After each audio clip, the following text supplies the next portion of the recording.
Why lateral recumbent? Because prone triggers sympathetic dominance. Not in every patient, but many patients. And the whole point is we're trying to get certain neural levels and globally into a parasympathetic healing state. If we went prone, there's a chance that would work against us. So now, if you're going to do the spinal bracketing, treat everybody in supine or lateral recumbent, like this. Now, this is straight up lateral recumbent, but you can do modified lateral recumbent where her body's more at a 45-degree angle with some pillows. I have just these normal pillows in treatment rooms, like 5 of them or 6 of them, and just like get the patient real comfortable.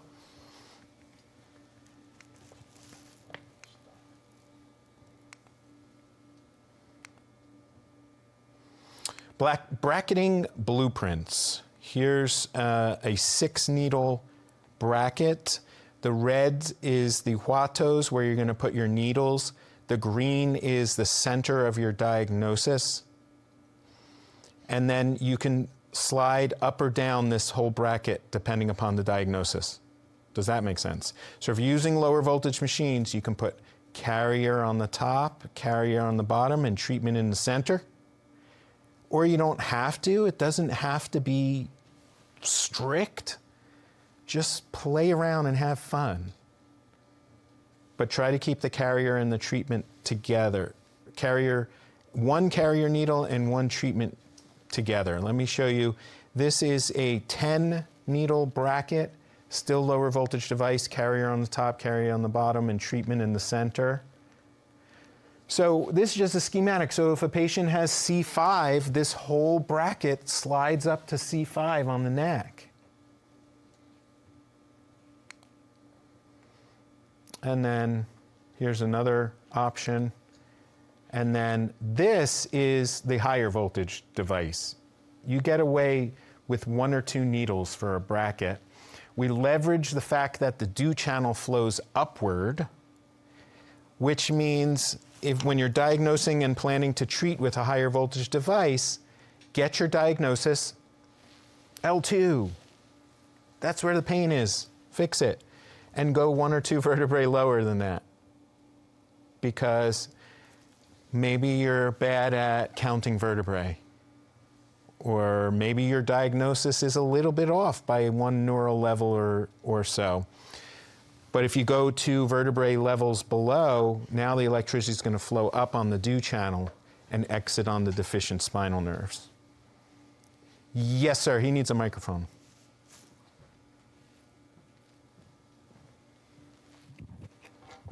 For those of us who might be new to this, can you explain the difference between carrier frequency and treatment frequency? Yes, that's a great idea.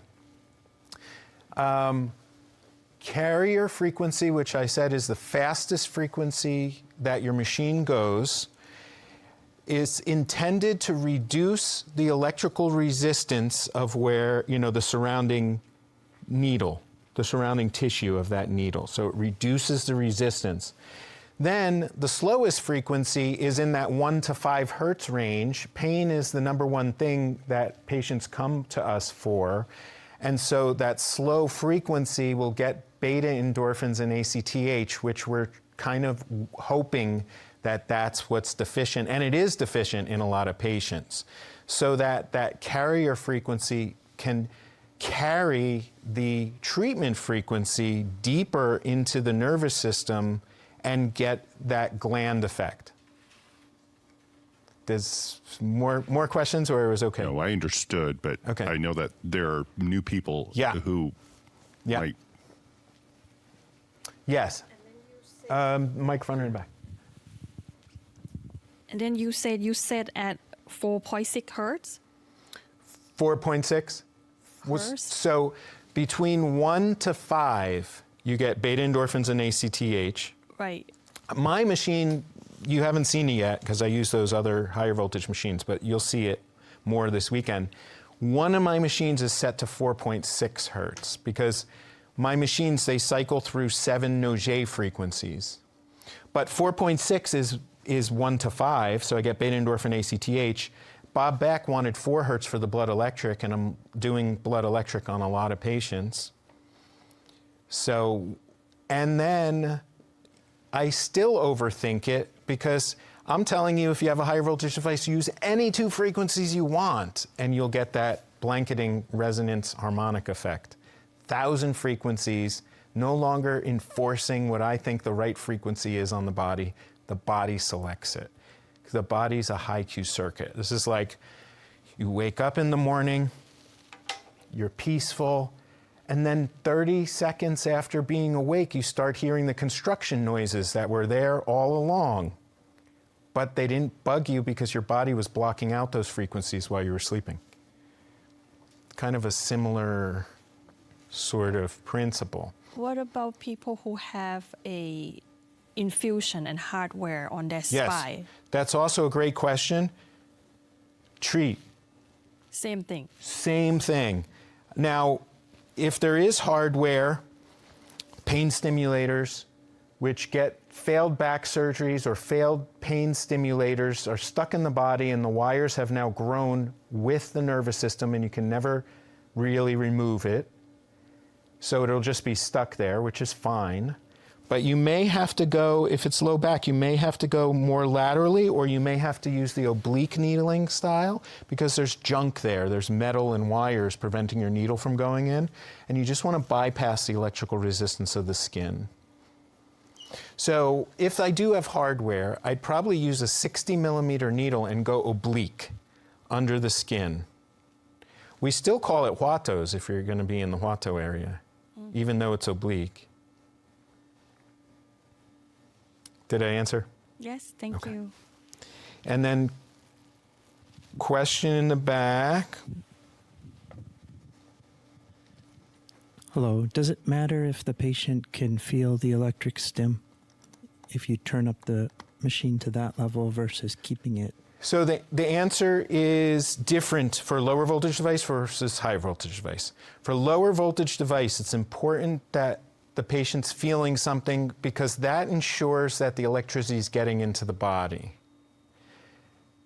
What determines if the electricity is getting into the body is getting over that voltage threshold for having the electricity to bust through that resistance and get into the body.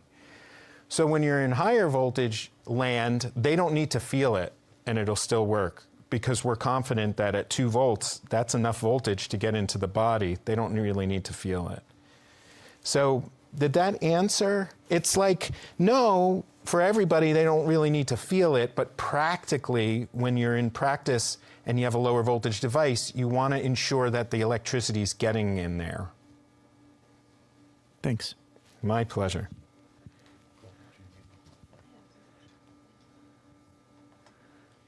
Okay. So for the high voltage, you don't need them to feel Correct. the frequency. Okay. For the higher voltage, you don't. And this is going to be so much clearer when I do more demos, you know.